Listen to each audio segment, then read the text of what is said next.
राधा स्वामी जी। बाणी बाणी अज्ञात अनामी सतनाम सत्पुरुष की। आज की सत्संग वीडियो का विषय है निराकार परमात्मा को कैसे महसूस किया जाए। क्या परमात्मा निराकार है या साकार है, इसके बारे में भी आज के सत्संग में चर्चा करेंगे। तो चलिए आज की सत्संग वीडियो आरंभ करते हैं। गुरु प्यारी सत्कारयोग साध संगत जी, जीवन जितना दिखाई पड़ता है उतना ही नहीं है। बहुत कुछ और भी है जो दिखाई नहीं पड़ता। सच तो ये है कि जो दिखाई पड़ता है वह उसके समक्ष कुछ भी नहीं है जो दिखाई नहीं पड़ता है।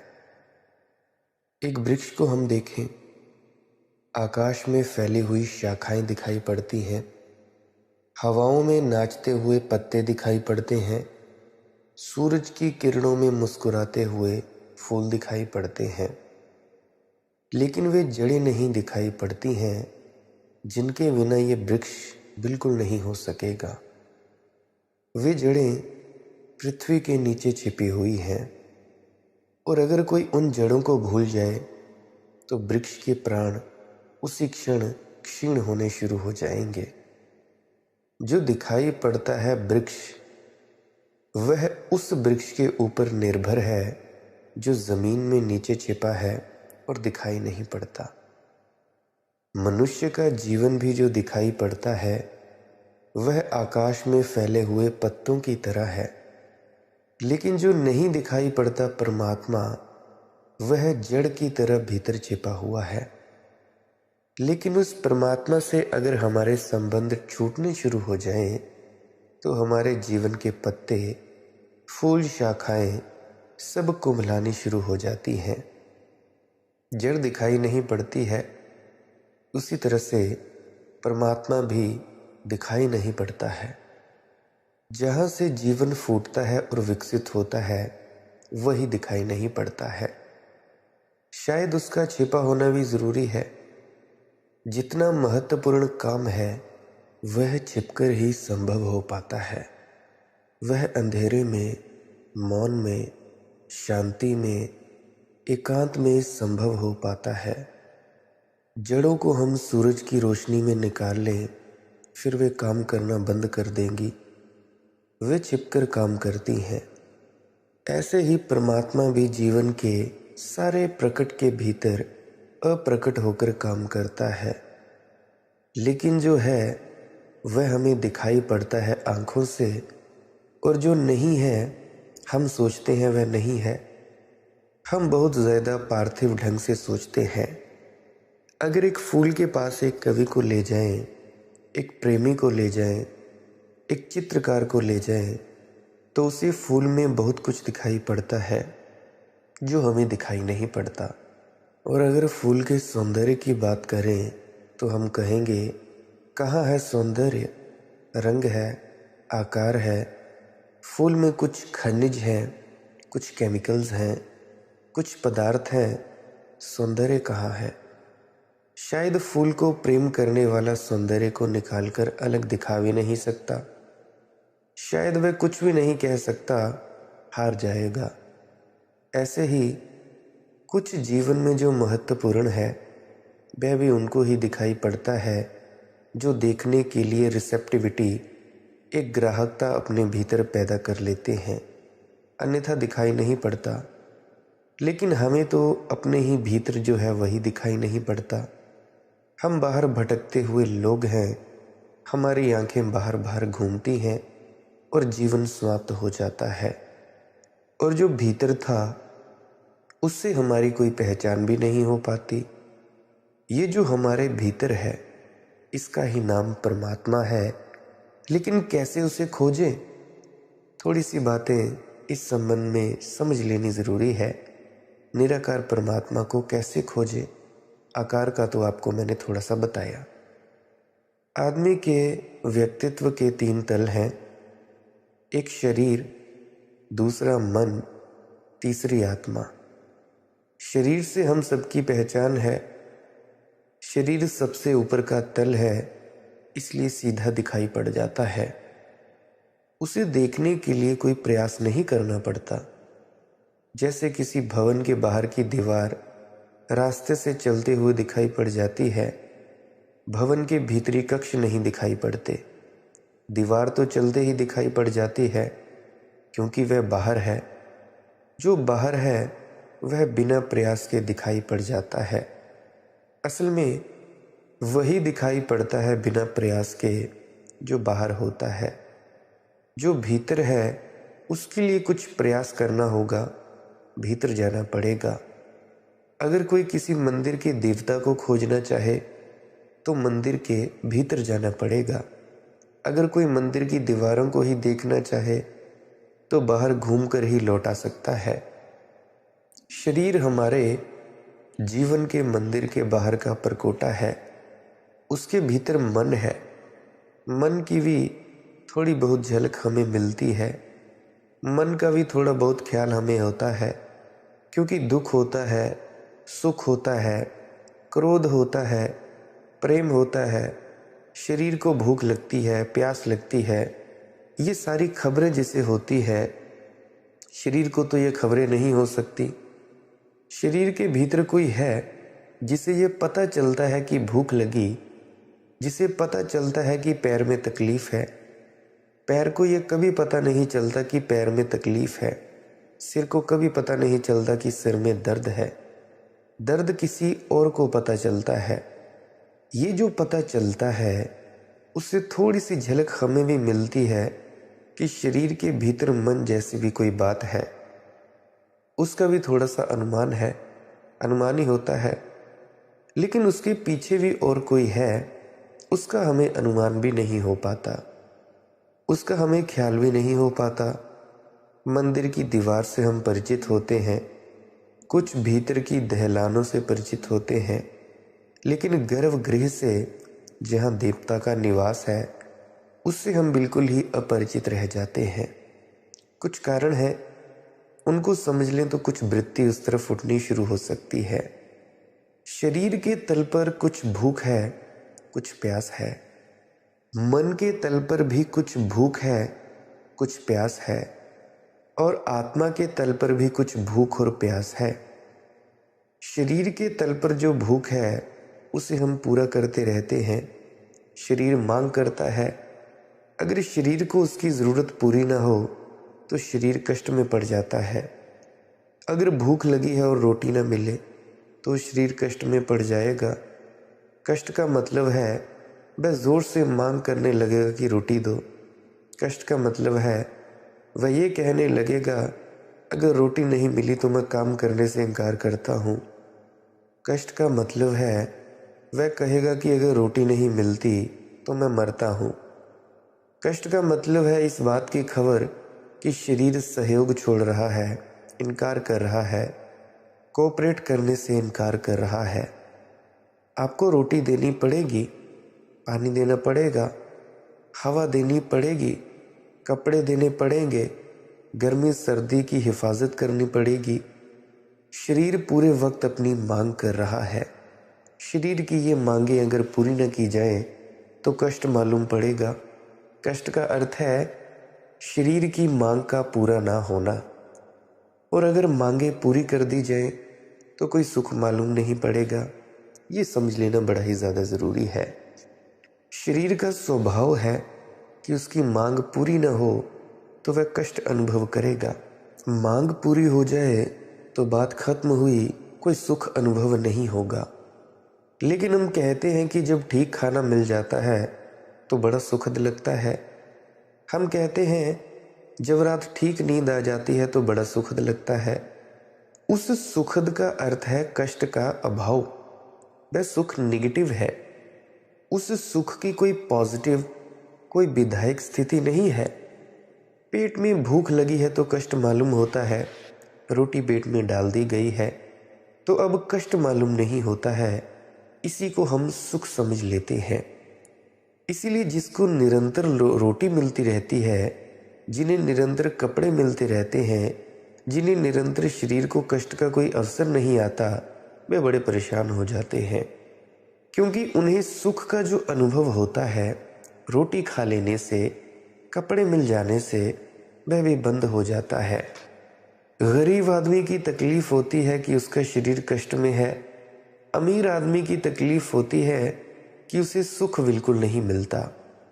शरीर कोई सुख दे ही नहीं सकता। शरीर दो तरह के दुख देता है, या तो भूख का दुख देता है या ज़्यादा खाना खा लेने का दुख देता है। कम खाओ तो भी दुख देगा, ज़्यादा खाओ तो भी दुख देगा। अगर बीच में खाओ तो दुख नहीं देगा, कष्ट नहीं देगा। बस सुख शरीर कभी भी नहीं देता है। शरीर ने कभी किसी को सुख नहीं दिया। इसलिए जो लोग शरीर के तल पर ही जीते हैं उन्हें सुख कभी भी नहीं मिलता है। हाँ, उन्हें दो तरह के दुख मिल सकते हैं। गरीब का दुख, गरीब के दुख का मतलब है शरीर की ज़रूरत पूरी ना होना। या उन्हें दुख मिल सकता है अमीर का दुख। अमीर के दुख का मतलब है ज़रूरत से ज़्यादा चीज़ों का पूरा हो जाना। कम खा लो तो एक तकलीफ़ है, ज़्यादा खा लो तो भी एक तकलीफ़ है। मकान ना हो तो एक तकलीफ़ है, और बहुत बड़ा मकान हो तो भी एक तकलीफ़ है। पैसा ना हो तो भी एक तकलीफ़ है, बहुत पैसा हो जाए तो भी एक तकलीफ़ है। लेकिन शरीर के तल पर सुख ही कोई भी नहीं है। शरीर के तल पर सुख का अर्थ है कष्ट का न होना, बस इतना ही अर्थ है। फिर दूसरा तल है मन का। मन की भी ज़रूरतें हैं, मन की भी मांगे हैं, मन की भी भूख है। संगीत के लिए, साहित्य के लिए, प्रेम के लिए, मित्रता के लिए, कला के लिए मन की भूख है, मन की भी मांग है। शरीर बहुत स्थूल है, इसीलिए उसकी ज़रूरतें स्थूल है, पानी, रोटी, मकान। मन सूक्ष्म है, उसकी मांग भी सूक्ष्म है, जैसे कि संगीत, साहित्य, प्रेम, कला। मन के तल पर स्थिति उल्टी है। अगर संगीत न मिले तो कोई दुख न होगा। आदिवासियों ने कभी भी नहीं सुना कोई शास्त्रीय संगीत। इसका कारण वे दुखी नहीं है जंगल में कि मुझे कोई शास्त्रीय संगीत सुना ही नहीं पड़ा, मैं बहुत दुखी हूँ। जो आदमी संस्कृत नहीं जानता उसने कालिदास के अद्भुत ग्रंथ नहीं पढ़े, इस वजह से दुखी नहीं है कि मुझे बड़ा दुख हो रहा है कि मैंने कालिदास के ग्रंथ नहीं पढ़े। जिस आदमी ने रविंद्रनाथ का नाम नहीं सुना और गीतांजलि में कोई डुबकी नहीं लगाई, वह कोई दुख नहीं झेल रहा है। उसे कभी भी ख्याल नहीं आता सोते जागते कि गीतांजलि नहीं पढ़ी तो मैं बड़ा दुखी हूँ। मन की बात उल्टी है। मन की ज़रूरतें पूरी करो तो सुख मिलता है, ज़रूरतें पूरी न करो तो दुख मिलता है, कष्ट नहीं मिलता। मन की ज़रूरतें पूरी ना हो तो कोई कष्ट नहीं मिलता, ज़रूरतें पूरी हों तो सुख मिलता है। मन के तल पर कष्ट नहीं होता, सिर्फ दुख होता है। हाँ, मन के तल पर भी कष्ट मालूम पड़ सकता है। अगर सुख का अभाव रहे तो कष्ट मालूम पड़ सकता है। जिस आदमी ने शास्त्रीय संगीत सुन लिया उसे अब सुनने को न मिले तो सुख का अभाव उसे कष्ट जैसा मालूम पड़ेगा। मन के तल पर कष्ट नेगेटिव है, सुख का अभाव है। शरीर के तल पर सुख नेगेटिव है, कष्ट का अभाव है। मन के तल पर सुख मिल सकता है, मन के तल पर कष्ट नहीं मिलता, कष्ट सिर्फ अभाव होता है। लेकिन मन के तल के सुख बड़े भागने वाले सुख हैं, क्षणिक सुख हैं। कोई आदमी कितना देर तक संगीत सुन सकता है भला? कोई आदमी कितनी देर तक काव्य में डूब सकता है? कोई आदमी कितनी देर तक प्रेम कर सकता है? कोई आदमी कितनी देर तक अपने प्रेमी का हाथ अपने हाथ में रख सकता है? और एक मज़ा है मन के तल पर, मन हमेशा नए सुख की मांग करता है। अगर एक ही गीत आपने बार बार सुना तो सुखद लगेगा, दूसरी बार सुना तो उतना सुखद नहीं लगेगा, तीसरी बार सुना तो घबराहट होने लगेगी, और 10 बार सुनना पड़े तो आप भागने लगेंगे, और अगर 50 बार ज़बरदस्ती सुनाया जाए तो आप पागल हो जाएंगे। वही एक गीत उसी तरह से कई बार मैं परखता हूँ कि एक ही सत्संग को दोबारा डाल दूँ तो क्या यह सुनेंगे? तो मुझे पता लगता है तुम भी नहीं सुनते। तुम भी रोज़ रोज़ नए की तलाश करते हो कि कुछ नई बात मुझे पता लगे। अरे भाई, कोई नई बात मैं नहीं बताता हूँ, मैं सब पुरानी बातें ही बताता हूँ। शब्द नए होते हैं, कहने का रंग ढंग नया होता है, सब पुराना होता है। कोई प्रेमी मिलता है, उसे हमने गले ले लगा लिया, एक क्षण तक सुख रहेगा, 2-3 क्षण के बाद घबराहट होनी शुरू हो जाएगी।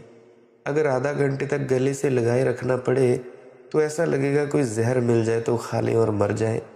इसे कैसे छुटकारा हो? मन की बड़ी क्षणिक अनुभूति है, थोड़ी ही देर में वह अनुभूति से इनकार करने लगता है। वह कहता है नया और नया और नया। शरीर हमेशा पुराने को मांगता है, मन हमेशा नए को मांगता है। शरीर कहता है कल जो हुआ था वही आज। अगर कल 10 बजे भोजन मिला था तो आज भी 10 बजे भोजन मिलना चाहिए। अगर 10:30 बज गए तो शरीर में तकलीफ होनी शुरू हो जाएगी। शरीर कहता है कल जो मुझे बेड मिला था सोने को वही आज मिलना चाहिए। शरीर आदत से जीता है, आदत सदा पुरानी होती है, आदत पुनरुक्ति होती है। इसलिए जो आदमी अपने शरीर को एक यंत्रवत ढंग से ढाल लेता है, मशीनी ढंग से ढाल लेता है, उस आदमी का शरीर सबसे कम कष्ट देता है। ठीक वक्त पर उठाता है रोज़, ठीक समय पर सो जाता है, ठीक समय पर खाना खाता है, जो खाना रोज़ खाता है वही खाता है, कोई गड़बड़ नहीं करता। शरीर मशीन की तरह है, वह रोज़ पुराने की पुनरुक्ति मांगता है। अगर शरीर को रोज़ रोज़ नया दो तो शरीर तकलीफ़ में पड़ जाता है, शरीर कष्ट में पड़ जाता है। शरीर एडजस्ट नहीं हो पाता नए के लिए, शरीर पुराने की मांग करता है। इसलिए जो पुरानी दुनिया थी उसमें शरीर बहुत आराम में था, सब बंधा हुआ काम था। नई दुनिया में बड़ी मुश्किल हो गई, सब चीज़ें रोज़ बदल जाती हैं, शरीर को बड़ी तकलीफ़ हो रही है। इसीलिए शरीर बहुत सी बीमारियां अनुभव कर रहा है जो पुरानी दुनिया में उसने कभी अनुभव नहीं की थी। नई बीमारियां, नई तकलीफ़ें शरीर के लिए खड़ी हो गई हैं क्योंकि शरीर की सारी व्यवस्था टूट गई है। एक आदमी हवाई जहाज़ से चलता है क्योंकि शरीर की सारी व्यवस्था टूट गई। आज सुबह हिंदुस्तान में, थोड़ी देर बाद पाकिस्तान में, थोड़ी देर बाद अरब में, थोड़ी देर बाद यूरोप में, सब बदल जाता है। दिन भर में 10 मुल्क बदल जाते हैं, 10 तरह का खाना बदल जाता है, 10 तरह की हवा बदल जाती है, 10 तरह के मकानों में सोना पड़ता है, 10 तरह की भाषाएं बदल जाती हैं, 10 तरह के लोग बदल जाते हैं। शरीर बड़ी मुश्किल में पड़ता है कि ये हो क्या रहा है। शरीर बहुत बेचैन हो जाता है, शरीर बंधा हुआ क्रम चाहता है, शरीर की आकांक्षा पुराने के लिए है। इसीलिए जितने शरीरवादी लोग होंगे वे हमेशा पुराने के प्रति उत्सुक और आतुर होंगे, नए के प्रति उनकी कोई आकांक्षा नहीं होगी। लेकिन मन रोज़ नए की मांग करता है, वह कहता है रोज़ नया चाहिए, रोज़ नया चाहिए। कल जो किताब पढ़ी आज नहीं पढ़नी है, कल जो सत्संग सुना आज नहीं सुनना है। हालांकि मैं रोज़ कहता हूँ कि एक सत्संग को 5-5, 10-10 बार सुनो तभी समझ में आएंगे, नहीं तो नहीं समझ में आएंगे। पर तुम मानते कहाँ हो? कल जो फिल्म देखी आज नहीं देखनी है, कल जो गीत सुना अब नहीं सुनना है। ये मांग मन की बढ़ती चली जाती है। रोज़ नया बड़ी मुश्किल हो गई है। मैंने सुना है हवाना में, हवाई द्वीप में उन्होंने हवाना को इस तरह बनाया है, रात दिन हवाना को बदलने की कोशिश चलती रहती है उस नगर को, क्योंकि कल जो यात्री आए थे ताकि वे कल फिर आ सकें और वे ये अनुभव न करें कि पुरानी बस्ती के आ गए। अगर एक होटल में आप ठहरते हैं आज जाकर और कल फिर आप उस होटल में ठहरने जाएं तो आप पाएंगे कि चीज़ें बहुत कुछ बदल गई हैं। बोर्ड का रंग बदल गया, कमरों के रंग बदल गए, लाइट बदल गई, खिड़कियां तक दूसरी लगा दी गई हैं। क्यों? ताकि आप ये न कह सकें कि वही होटल फिर। अमेरिका जैसे मुल्कों में जो मन की दुनिया में जी रहे हैं, तीव्र परेशानी है रोज़ नए को लाने की। इसीलिए अमेरिका में इतने ज़ोर का तलाक है, पति भी पुराना पसंद नहीं पड़ता, पत्नी भी पुरानी पसंद नहीं पड़ती।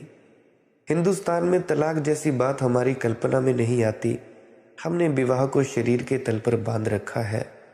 जिस दिन विवाह को मन के तल पर उठाया, उसी दिन तकलीफ शुरू हो जाती है, क्योंकि मन कहता है रोज़ नया। वही पत्नी रोज़ रोज़ उबाने वाली, घबराने वाली मालूम पड़ने लगती है। वही पति रोज़ सुबह दिखाई पड़ता है, वह बहुत घबराने वाला हो जाता है।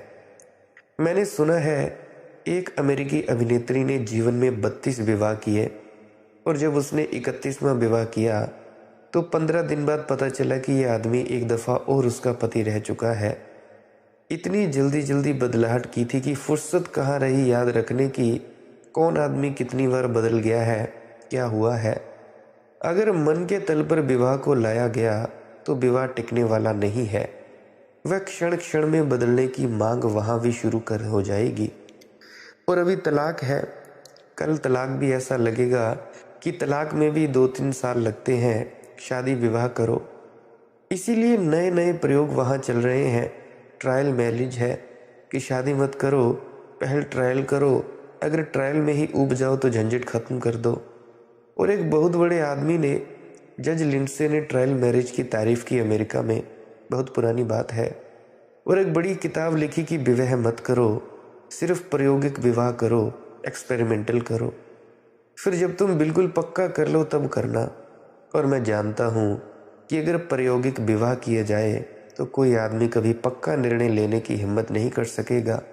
जिंदगी के मरते दम तक वह सोचेगा कि क्या पता झंझट हो जाए, फिर कल बदलना पड़े, प्रयोग चलने दो। मन रोज नए की मांग करेगा। मन के तल पर पुराना घबराने वाला है, नया स्वीकृत, चाहे पुराने से बुरा भी हो, नया होना काफ़ी है। शरीर के तल पर नया चाहे पुराने से अच्छा भी हो तो भी शरीर स्वीकार नहीं करता, वह इनकार करता है, वह अपनी आदत में जीना चाहता है। मन नए की मांग करता है, चाहे बुरा ही क्यों ना हो। मन नए की मांग क्यों करता है? क्योंकि मन एक तल में तृप्त हो जाता है, एक क्षण से ज़्यादा नहीं मांगता। मन कहता है बस बहुत है। एक क्षण में झलक मिल जाती है, बात खत्म हो जाती है। इसीलिए मन के सारे सुख क्षणिक होंगे। मन की कोई सुख शाश्वत नहीं हो सकता, सनातन नहीं हो सकता, सदा रहने वाला नहीं हो सकता।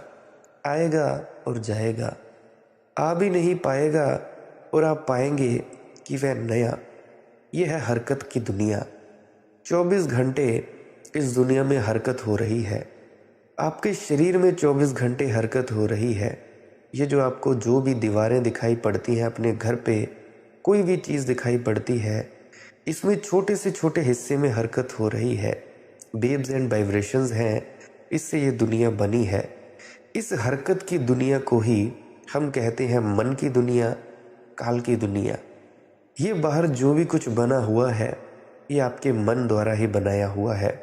अब आप ये सोचेंगे कैसे, ये हमारे मन ने सारी दुनिया कैसे बनाई? अगर मैं आपके मन को दूसरा नाम दे दूं, काल की नगरी, तो आप ज़रा ज़्यादा समझ पाएंगे, क्योंकि आपकी भाषा में आपको सिर्फ काल का पता है, मन का आपको नहीं पता। क्योंकि मन और काल एक ही शब्द के दो अर्थ हैं, एक ही बात है। मन भी एक है, काल भी एक है। आप सभी सोचते हैं, आपको किताबों में बताया गया है कि मन काल का एजेंट है। कोई एजेंट वेजेंट नहीं है, काल कुछ भी नहीं है। काल और मन एक है। काल को हम दूसरे शब्दों में ले सकते हैं वक़्त, समय हर वक्त चलता रहता है।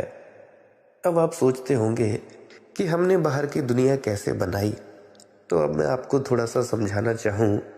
आप अपने हाथ में मोबाइल को देखें, टीवी देख रहे हो तो टीवी को देखें। कुछ पुराने समय पहले ये सोचना संभव भी न था कि हम इतनी दूर से अपने निर्देशों को दूसरों तक पहुंचा सकते हैं, वीडियो कॉल कर सकते हैं। कभी तो किसी ने सोचा होगा कि वीडियो कॉल ऐसे हो सकती है, बिना किसी के पास जाए विदेशों में बैठे व्यक्तियों से वीडियो कॉल पर बात हो सकती है, या सिर्फ आवाज़ पर बात हो सकती है। पहले रेडियो चला, फिर उसके बाद टेलीविज़न चला, उसके बाद आज मोबाइल है। बड़े कंप्यूटर थे, आज मोबाइल इतना छोटा कंप्यूटर है कि तुम जेब में डालकर घूमते हो। कल इससे भी छोटा हो जाएगा कि जेब में डालने की ज़रूरत ना पड़ेगी, सिर्फ तुम्हारे दिमाग में चिप फिट किए जाएंगे, जिससे तुम एक साइबोर्ग की तरह जियोगे, कंप्यूटर की भांति जियोगे, आधा मशीन आधे इंसान की तरह जियोगे। तुम्हारे आंखों के सामने जो टेबल है, जो बेड है, कभी ये किसी के अंदर आया होगा, किसी के मन में कि हमने ये टेबल बनाना है। वो ही टेबल हाथों से बनाया बाहर आ गया। जो दर्पण आप देख रहे हो अपने घर में, वो कभी ना कभी किसी के दिमाग में आया होगा कि भाई हम पानी में अपनी शक्ल देखते हैं तो इस जैसा ही कुछ बनाएं। दर्पण आ गया। आज मोबाइल है, कंप्यूटर है, टीवी है, फ्रिज है, कोई हीटर है। तो ये सारी चीज़ें पहले मन में थी। जो मन में था वही बाहर प्रक्षेपण हुआ है। इसीलिए जो बाहर है इसको हम माया कहते हैं। ये बदलती रहती है। जो भी चीज़ हरकत में रहती है ये बदलती रहती है। आज कुछ और है, कल कुछ और होगा। पहले रिसीवर फ़ोन चलते थे, तारों वाले वायर फ़ोन चलते थे। आज मोबाइल फ़ोन दूसरे हैं। पुराने फ़ोन हैं पर नए फ़ोन जो बिना तारों के चलते हैं वो हैं। कल टीवी का ढांचा कुछ और था, आज टीवी का ढांचा कुछ और बन गया है और आने वाले कल में कुछ और बन जाएगा। पहले जो हवाई जहाज़ थे कुछ और थे, आज हवाई जहाज़ कुछ और बन गए हैं। आने वाले वक्त में हवाई जहाज़ों का ढांचा बदल जाएगा। पुराने समय में कार का ढांचा अलग था, आज ढांचा अलग है और आने वाले समय में कार का एक अद्भुत रूप दिखाई पड़ेगा। उसी तरह से ये जो मन है, आपके भीतर जो विचार चलते हैं, बाहर जो भी आपको दिखाई पड़ता है, ये माया है। ये आपके मन द्वारा ही बनाई गई है। घर का नक्शा देख लो आप।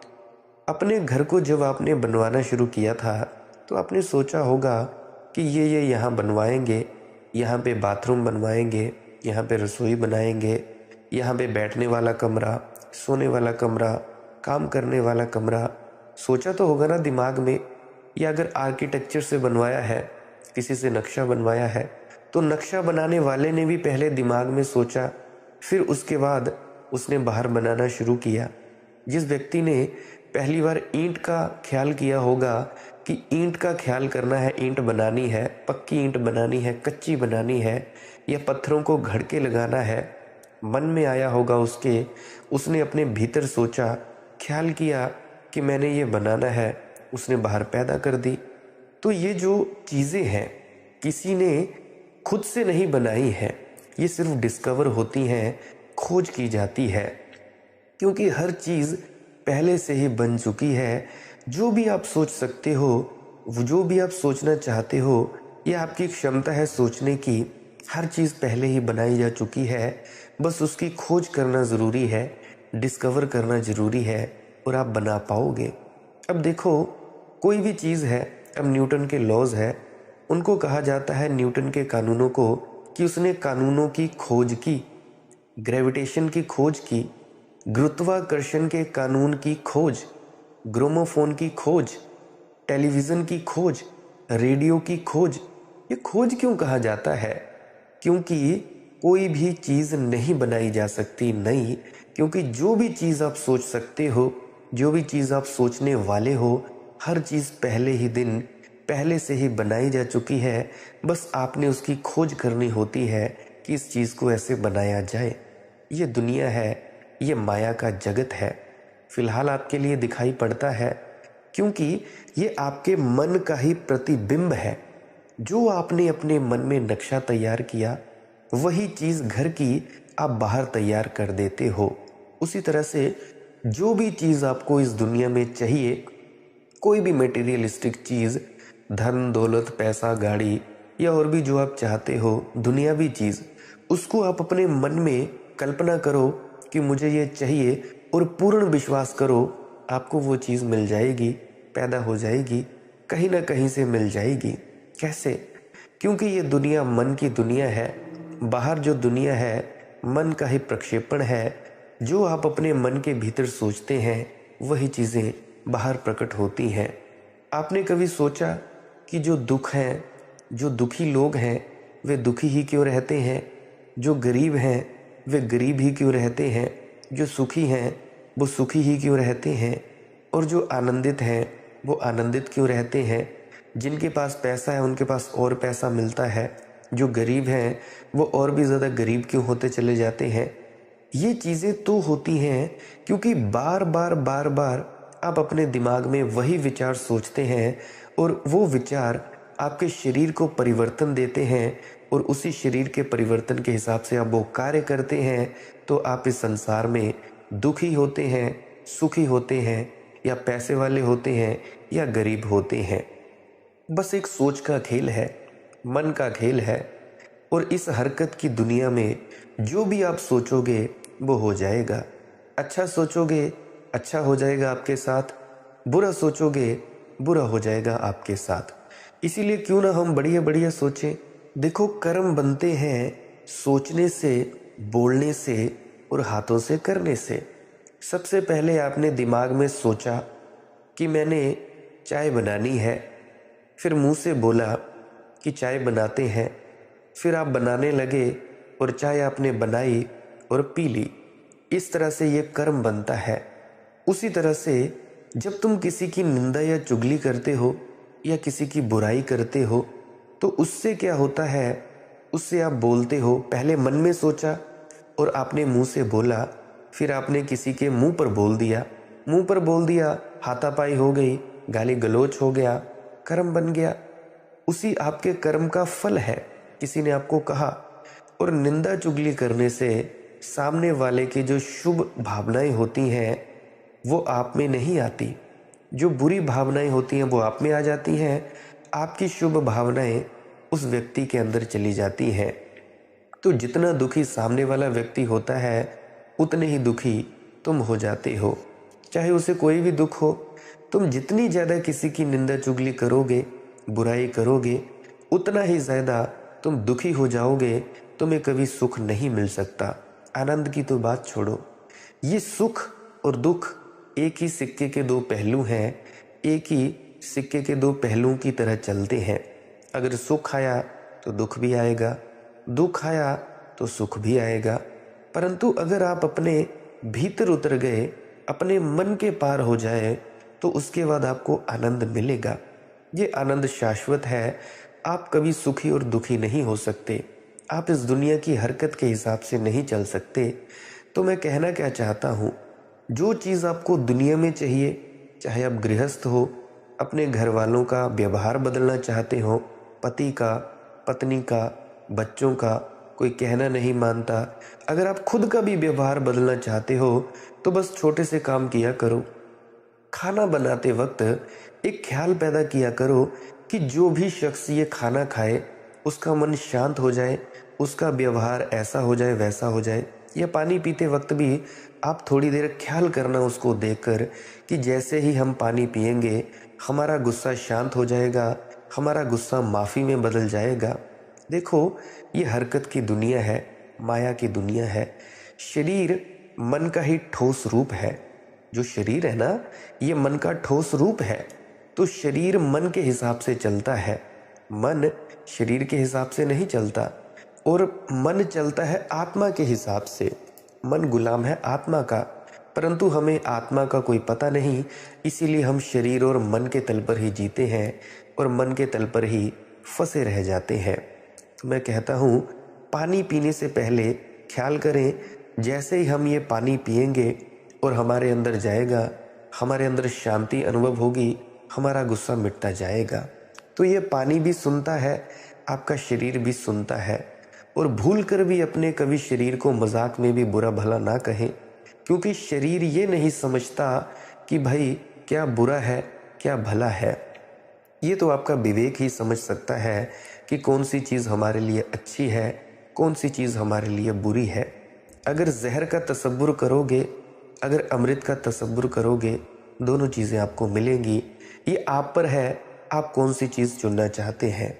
ये आप पर है, आप ज़िंदगी को बढ़िया तरीके से जीना चाहते हैं या आप ज़िंदगी को दुख में जीना चाहते हैं। परमात्मा कभी किसी को दुखी नहीं करता, ना किसी को सुखी करता है। ये आपके ही अपने कर्म है, आपकी ही अपनी सोच है, जिस सोच विचार के दम पर आपके जीवन में सुख और दुख आते हैं और आपकी ज़िंदगी में फेरबदल होता है। ये माया की दुनिया है। इस माया की दुनिया में आप कुछ भी फेरबदल कर सकते हो। आप चाहो तो बारिश हो रही है, बारिश रोक सकते हो, नहीं हो रही है तो करवा सकते हो, बादल हैं तो हटा सकते हो, नहीं है तो ला सकते हो, कुछ भी कर सकते हो बस सोच मात्र से। क्योंकि ये वक्त की दुनिया है, हरकत की दुनिया है, बदलती हुई दुनिया है, वाइब्रेशंस की दुनिया है। ये 24 घंटे निरंतर बदलती रहती है, कुछ ना कुछ इधर नया होता रहता है। तो जो चाहिए पहले उसको मांग लो, भजन सिमरन के वक्त मांग लो और पूर्ण विश्वास रखो कि हमें ये चाहिए, कहीं ना कहीं वक्त आपको मिल जाएगी। पर याद रखना, जो मांग है उसको पूरा करते ही फिर भी आपको सुख नहीं मिलेगा। परंतु ज़रूरत के हिसाब से जीना एक बहुत अच्छी बात है। ज़रूरत के हिसाब से जियोगे तो आपको कोई दिक्कत परेशानी की बात नहीं पड़ेगी, कोई दिक्कत परेशानी का सामना नहीं करना पड़ेगा। क्योंकि आप अपनी शरीर की ज़रूरतों के हिसाब से जी रहे हो तो मांगना उतना ही जिससे कोई आपको ऊपर भार ना पड़े, आपको कोई परेशानी ना हो। सिर्फ उतनी ही चीज़ें मांगना।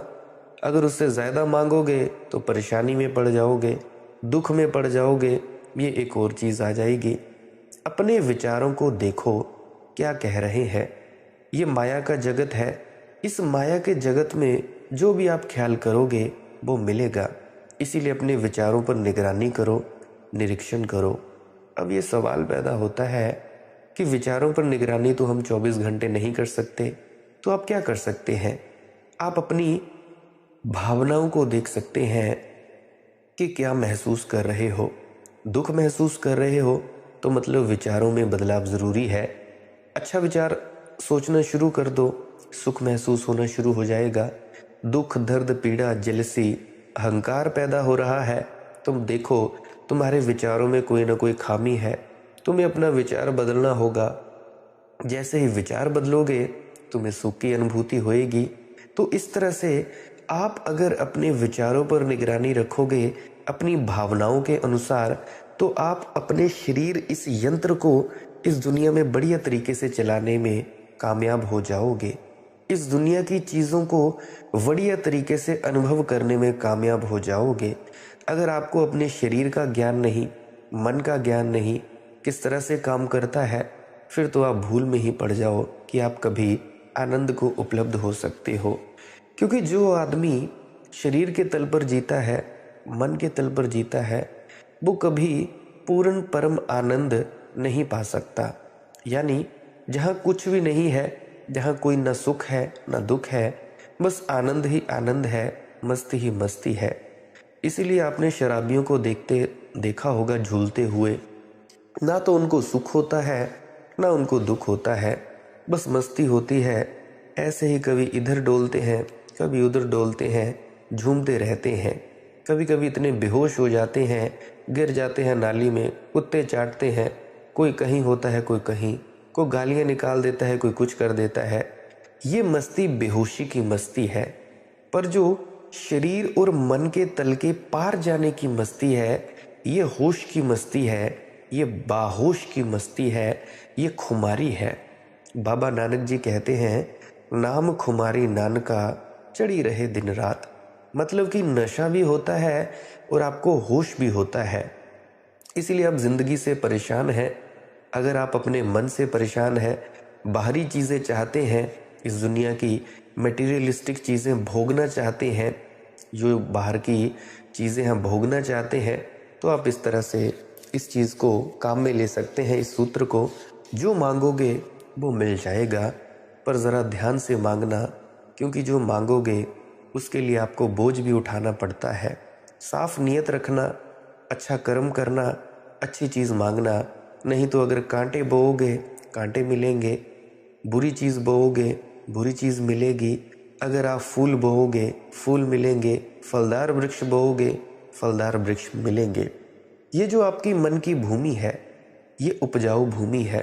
कुछ भी बो दो आपको मिलेगा ही मिलेगा। इसीलिए जो व्यक्ति दुनिया में भी अच्छे ढंग से जीना चाहते हैं वो अपने मन में विचारों का निरीक्षण करें। हमारे विचार कैसे हैं, क्या हम सोच रहे हैं। आप अपनी सोच को ठीक करो, मैं कहता हूँ आपकी ज़िंदगी ठीक हो जाएगी। और सहनशीलता पैदा करो, अपने घर में सुख शांति रखा करो। अपना खाना बनाते वक्त चिड़चिड़ मत करें, कुड़कुड़ मत करें। खाना बनाते वक्त विशेष ध्यान रखें।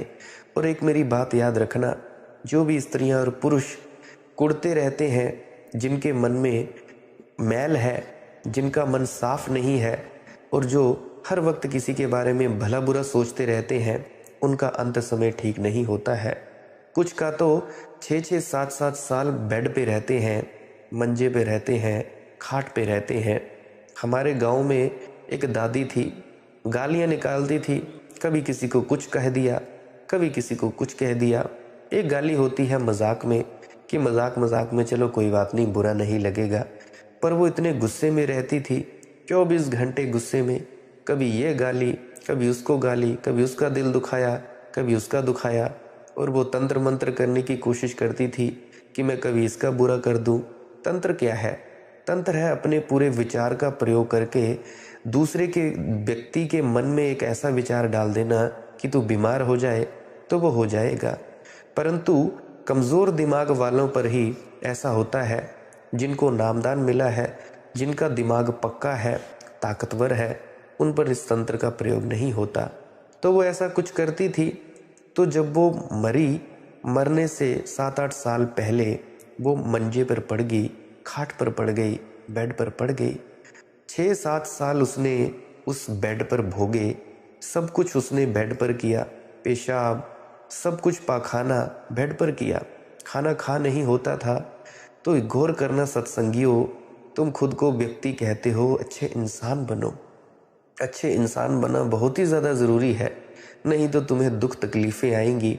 या तो तुम हॉस्पिटलों में जाओगे, या तो तुम बेड पे बेड रेस्ट ही करोगे। आखिरी वक्त तुम्हारा अच्छा नहीं होगा। और प्रेम से रहा करो और ये बुरे बुरे चेहरे मत लेके आया करो।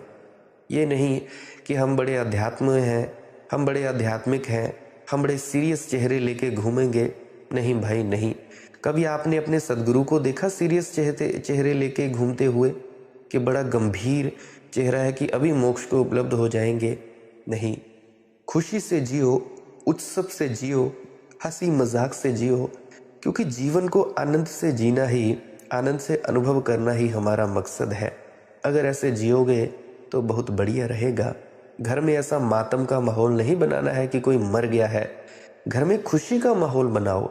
अगर आपके घर के सारे जीव सत्संगी कहलाते हैं, नामदानी सज्जन कहलाते हैं खुद को, तो सभी जीव खुशी खुशी हंसी खेली से जिए। सीरियस नहीं रहना है, गिर गंभीर चेहरे नहीं बनाने हैं। अगर ऐसे जियोगे फिर तो आपकी ज़िंदगी कभी सुखी नहीं हो सकती, क्योंकि परमात्मा उतरता है मस्ती में। मन के तल पर नई मांग है, शरीर वैसा ही जीता है, पर परमात्मा है अस्थिर, वो हिलता डुलता नहीं है, वो मस्ती है, परम मस्ती है। तो मैं कहना चाहता हूँ कि आप हंसी खुशी जिएं, बढ़िया तरीके से जिएं, क्योंकि आप जो अंदर में ख्याल करेंगे वो बाहर प्रकट हो जाएगा। पूरी तरह से आनंद में जिएं, पूरी तरह से उत्सव मनाना बहुत ही ज़्यादा ज़रूरी है। अगर नहीं मनाएंगे फिर क्या फ़ायदा आपका नामदानी सज्जन होने का, क्या फ़ायदा आपका साधना करने का। खुशी खुशी रहें, बढ़िया तरीके से रहें। और 2-4 मैंने बातें आपको बताई, इन बातों को भी गौर से फरमाएं। अब मन का तल कैसा है? एक आदमी एक कार खरीदता है, खरीदना चाहता है। खरीदने से पहले वह सोचता है, कितनी रात, कितनी चिंता, कितनी योजनाएं बनाता है, फिर कार खरीदकर घर ले आता है। एक क्षण मन में पुलक से भर जाता है, दूसरे क्षण बात खत्म हो गई, कार घर आ गई और सब खत्म हो गया। अब क्या करोगे? फिर दूसरे दिन से दूसरी कार पर नज़र है, दूसरे मकान पर नज़र है, वह भी मिल जाएगा और मिलते ही सब समाप्त हो जाएगा, मिला कि गया। क्योंकि मन एक क्षण से ज़्यादा कोई सुख लेने को तैयार नहीं, वह फिर नए की मांग करने लगता है। और मन के तल पर नए की मांग ही अगर नया पूरा ना हो, उपलब्ध ना हो, तो कष्ट जैसा मालूम पड़ने लगता है। मन के तल पर सुख क्षणिक है और कष्ट स्थायी मालूम पड़ेगा। बीच बीच में क्षण भर को सुख मिलेगा, फिर कष्ट स्थिर हो जाएगा। फिर सुख की झलक मिलेगी, फिर कष्ट स्थिर हो जाएगा। जैसे अंधेरी रात में कभी कोई बिजली चमकती हो, बिजली चमकती है, रोशनी हो जाती है, फिर धूप अंधेरा हो जाता है। मन के तल पर ऐसा ही है। नई चीज़ मिलती है, एक चम्मच बिजली, फिर धूप अंधेरा। कितनी नई चीज़ें मिलेंगी? 24 घंटे कितनी नई चीज़ें पाई जा सकती हैं। मन के तल पर सुख की झलक मिलती है, सुख क्षण भर को मिलता है, फिर खो जाता है। जो आदमी शरीर के तल पर ही जिएगा, उसे कोई सुख नहीं मिलेगा। जो आदमी मन के तल पर जिएगा, उसे क्षणिक सुख मिलेगा, क्षणिक झलक मिलेगी, लेकिन स्थायी सुख नहीं मिलेगा। अगर तुम सब सोचते हो कि हमें सुख मिलेगा, तो मैंने आपको कीमिया बता दी कैसे दुनियावी चीज़ें मिलेंगी। आप अपने आप को परख सकते हो, देख सकते हो आजमा कर कि सुख मिला कि नहीं। पर पहले कमा लेना, देख लेना हर चीज़। जो भी चाहिए, जो भी इच्छा है, वो पैदा कर दो, आपको मिल जाएगी। प्रार्थना करो आंख बंद करके 4-5 मिनट, और उसे कल्पना करो कि ये होगा, हमें ऐसे ऐसे चीज़ें मिल जाएंगी, तो वो चीज़ आपको मिलेगी। पर गौर फरमाना, साफ नीयत होनी चाहिए, धोखाधड़ी मत करना, पूरा विश्वास होना चाहिए अपने इष्ट पर। जो भी आपका इष्ट है, मूर्ति है, फोटो है, या कोई इमेजिनरी काल्पनिक है, या कोई गुरु है, पीर है, पैगंबर है, पूरी तरह से विश्वास रखना और कर्म साफ रखना, चीज़ आपको मिल जाएगी। जब आप उस चीज़ों को पा लोगे, दुनिया की जो चीज़ें हैं उनको पा लोगे, फिर आपको पता चल जाएगा, उससे पहले पता नहीं चलेगा। इसीलिए पहले तुम सब यही प्रयोग कर लो। परमार्थ तो बाद में देखेंगे, परमात्मा बाद की बात है। पहले तुम इस चीज़ को ही भोग लो। भोगे बिना तुम्हें पता नहीं लगेगा कि ये चीज़ें आर्जी हैं, आती और जाती रहती हैं। अब हम तीसरे तल के बारे में बात करते हैं। तीसरा तल आत्मा का है। आत्मा की भी भूख है, जैसे शरीर की भूख है, मन की भूख है, आत्मा की भी भूख है। जैसे शरीर की प्यास है, मन की प्यास है, ऐसे ही आत्मा की भी प्यास है। आत्मा की भूख या आत्मा के भोजन का नाम ही परमात्मा है या धर्म है। वह जो आत्मा चाहती है, उसकी भी प्यास और भूख है। और आत्मा के तल पर एक मज़ा है, एक और स्वभाव है। वहाँ जहाँ तक परमात्मा न मिले, तब तक आदमी की ज़िंदगी एक बेचैनी होगी, एक अशांति होगी। उसे चाहे पता हो या ना पता हो, इस भीतरी भूख का उसकी ज़िंदगी में एक बेचैनी, भीतर एक रेस्टलेसनेस भीतर सरकेगी। उसे हमेशा ऐसा लगेगा कुछ खोया हुआ है, कुछ खोया हुआ है, कुछ है जो नहीं मिला है। उसे पता भी नहीं है कि क्या खोया हुआ है, क्योंकि जो मिला ही नहीं है, उसको खोने का पता भी कैसे हो सकता है। लेकिन एक अनजान बेचैनी, एक अनजान परेशानी, एक अशांति, 24 घंटे खाना मिल जाएगा, फिर भी उसे लगेगा कुछ है जो खोया हुआ है। मकान मिल जाएगा, फिर भी लगेगा बन गया सब, लेकिन कुछ है जो नहीं है, जो नहीं बना। संगीत सुनने का कहने को सुख मिला, लेकिन फिर भी कुछ है जो छूट गया। मन का सब मिल जाए, शरीर का सब मिल जाए, फिर भी पीछे एक खालीपन, एक एम्प्टीनेस भीतर सरकती रहेगी। वह पीछे से चोट करती रहेगी। वह चोट आत्मा की भूख है। वह कहती है आत्मा कि जब तक कि परमात्मा ना मिल जाए, तब तक ये सब मिला हुआ धोखा है। और सच में धोखा ही है, माया का जगत है। आपके मन ने ही पैदा किया है इसको, मन द्वारा ही ये पूरी माया बनी है। जो भी चीज़ें आप देखते हो बाहर, इस आत्मा की भूख को भी समझ लेना चाहिए। नहीं मिलता है परमात्मा, तो एक अनजाना दुख पूरे जीवन में छाया रहेगा। शरीर की तृप्तियां मिलेंगी, मन के सुख मिलेंगे, जैसे मैंने आपको सभी बताया कैसे मिलेंगे, सब झलकेंगे, खो जाएंगे। लेकिन एक स्थायी स्वर दुख का, एक उदासी, एक बेचैनी, एक विषाद, एक चिंता, एक एंग्जाइटी, पीछे खड़ी रहेगी पूरे वक्त। जब तक नहीं मिलती वह अनुभूति जिसको हम परमात्मा कहें, तब तक ये बेचैनी खड़ी रहेगी। और जैसे ही उस अनुभूति की एक झलक मिल जाए, ये बेचैनी बिल्कुल समाप्त हो जाएगी, जैसे कभी थी ही नहीं। और एक बार वह झलक मिल जाए तो वह झलक फिर कभी खोती नहीं। शरीर को रोज़ भोजन देना पड़ता है, फिर 24 घंटे में भोजन चुक जाता है। फिर भोजन दो, फिर पानी दो, फिर पानी चुक जाता है। शरीर को 24 घंटे दो, तब शरीर शांत रहता है। मन को कितना ही दो, वह एक क्षण में चुक जाता है। वह कहता है फिर, उसकी भूख एक क्षण में बदल जाती है। आत्मा को एक बार दे दो, फिर दोबारा उसकी मांग नहीं होती। जो मिल गया वह मिल गया, और वह सदा के लिए मिल जाता है। शरीर के तल पर सुख नहीं होता, सिर्फ कष्ट होते हैं या कष्ट का अभाव होता है। मन के तल पर सुख होता है, कष्ट नहीं होता, या सुख का अभाव होता है जिसे हम कष्ट समझते हैं। आत्मा के तल पर होता है दुख, और यह होता है आनंद। दुख गया कि फिर जो शेष रह जाता है वह आनंद है। उस आनंद की तलाश ही धर्म है। उस परमात्मा नाम के भोजन की खोज, उस खोज का विज्ञान ही धर्म है। और मैं चाहूँ कि व्यस्त जीवन में उस परमात्मा के नाम के भोजन को कैसे पाया जा सकता है, इसकी आप खोज करें, और खोज करनी पड़ेगी। व्यस्त जीवन में उस परमात्मा नाम के भोजन को कैसे पाया जा सकता है, इसके बारे में चर्चा मैं कल की सत्संग वीडियो में करूँगा। आज के लिए बस इतना ही। अगर मेरे किसी मित्र का कोई प्रश्न हो तो आप जी पुरानी वीडियोस को अवश्य सुने। जितनी भी पुरानी वीडियोस हैं उनको आप सुनेंगे, आपके प्रश्नों के जवाब मिलेंगे। नहीं तो आप कमेंट सेक्शन में लिख सकते हैं, या इंस्टाग्राम, टेलीग्राम, फेसबुक, वहाँ पे लिख सकते हैं। वहाँ पे मैं पर्सनली आपके जवाबों को देने की चेष्टा करूँगा। कोशिश करूँगा कि आपके सभी के उत्तर दे दिए जाएं। मैं कमेंट सेक्शन में भी दे दिया करता हूँ, या एक डेडिकेटेड वीडियो भी बनाने की चेष्टा करूँगा। तो आप जी निश्चिंत रहें। पर फिर भी क्या पता आपके प्रश्न का जवाब मैंने पिछली वीडियो में दिया गया हो, तभी मैं आपकी आने वाली वीडियो में प्रश्न का जवाब नहीं दे रहा हूँ। तो आप पुरानी वीडियोस को अवश्य सुना करें, मेरी विनम्र प्रार्थना है आप जी से। एक बार नहीं, 2 बार नहीं, 10-10 बार, 50-50 बार सुनो एक एक वीडियो को, तभी आपको पता लगेगा, तभी आपको समझ लगेगी। अब मेरी इन वीडियोस का प्रयोग अंतस में उतरने के लिए कर सकते हो, ध्यान में उतरने के लिए कर सकते हो, जैसा चाहे आप ले सकते हो प्रयोग। और भजन सिमरन करते रहिए। सिमरन और भजन क्या है?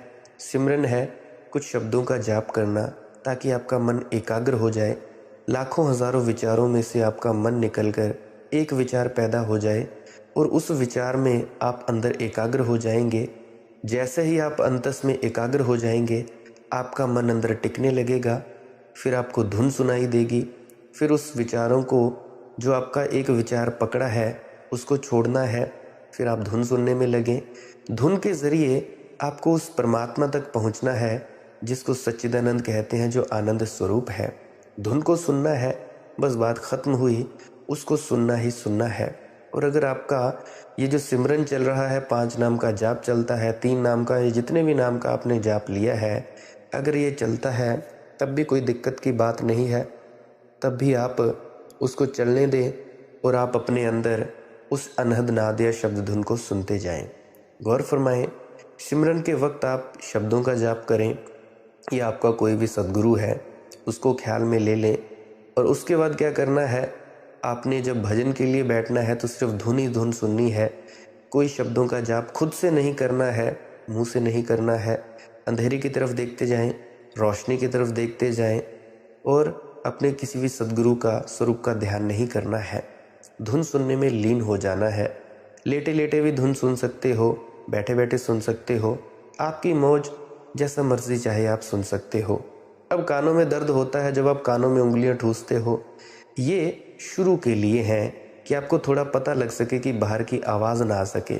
ईयर प्लग का इस्तेमाल करें या हेडफोन्स का इस्तेमाल करें अगर आपके कान दुखते हों, क्योंकि अगर कान दुखते रहेंगे या आपको अंतस की धक धक धक धक सुनाई देगी, इससे आपका फ़ायदा नहीं होगा। आपका मन पूरी तरह से उलझ जाएगा। तो अपने मन को धुन सुनानी है। आप बैठें, हेडफोन लगा लें, कानों में ईयर प्लग लगा लें, उनका इस्तेमाल बढ़िया है। कानों में ना दर्द होगा, ना धक धक की आवाज़ सुनाई देगी, सिर्फ धुन ही धुन सुनाई देगी। बाहर की आवाज़ आपके भीतर थोड़ी बहुत प्रकट होती है, वो पूरी तरह से नहीं हो पाएगी। तो आप इस तरह से भजन सिमरन कर सकते हैं। अगर आप जी को ये वीडियो पसंद आई हो तो आप जी इस वीडियो को लाइक ज़रूर करें और अपने अपने विचार ज़रूर प्रकट करें कि आप लोग क्या सोचते हैं, कि आपको समझ में आई ये वीडियो या नहीं आई है, या राधा स्वामी कमेंट सेक्शन में लिख सकते हैं। अगर नहीं आपको समझ में आई तो इस वीडियो को डिसलाइक ज़रूर करें। सब्सक्राइब कर सकते हैं इस चैनल को रोज़ाना नए नए सत्संग सुनने के लिए। सत्संग का वक्त रहता है सुबह 6 बजे से लेकर 7 बजे तक, आप सुन सकते हैं। अगर कभी इस वक्त में सत्संग ना डले तो आप जी शाम के 6 बजे तक का इंतज़ार ज़रूर करें। अगर उस दिन भी शाम के 6 बजे तक भी सत्संग ना डले तो मैं क्षमा प्रार्थी हूँ, क्षमा चाहता हूँ आपसे पहले ही। आप पुरानी वीडियोस को अवश्य सुना करें, पुरानी वीडियोस को बार बार रिपीट सुना करें। एक बार समझ ना आए बार बार सुना करें, तब आपको फ़ायदा है। अगर आप सब्सक्राइब नहीं करना चाहते तो आप रोज़ सर्च कर लिया करें मालिक की मौत सत्संग। जो भी नया सत्संग होगा आप जी को मिल जाएगा, आप खुशी खुशी उसको सुन सकते हैं। आप मुझे इतने अंत तक सुनते हैं, इसके लिए आपका बहुत बहुत धन्यवाद। अब मैं आपके भीतर बैठे परमात्मा को एक प्रार्थना करना चाहता हूँ कि हे मेरे परमात्मा, मैंने जो भी कहा, ठीक कहा या गलत कहा, ये सब तेरे पर है। मैं कोई दावा नहीं करता कि जो मैं कहता हूँ ये मैं ठीक ही कहता हूँ, मुझे कुछ नहीं पता। मेरे मुख का तू प्रयोग करके जो भी कहलवा रहा है, ये मुंह कह रहा है, मेरा कुछ भी नहीं है। मैं सारा कुछ तुझे सौंपता हूँ, जो कुछ है सो तेरा, क्या लागे सो मेरा। शुक्र है तेरा परमात्मा, शुक्र है, शुक्र है, शुक्र है। और अंत में आप सभी के भीतर बैठे परमात्मा को नमस्कार करता हूँ। मेरा प्रणाम स्वीकार करें। राधा स्वामी जी।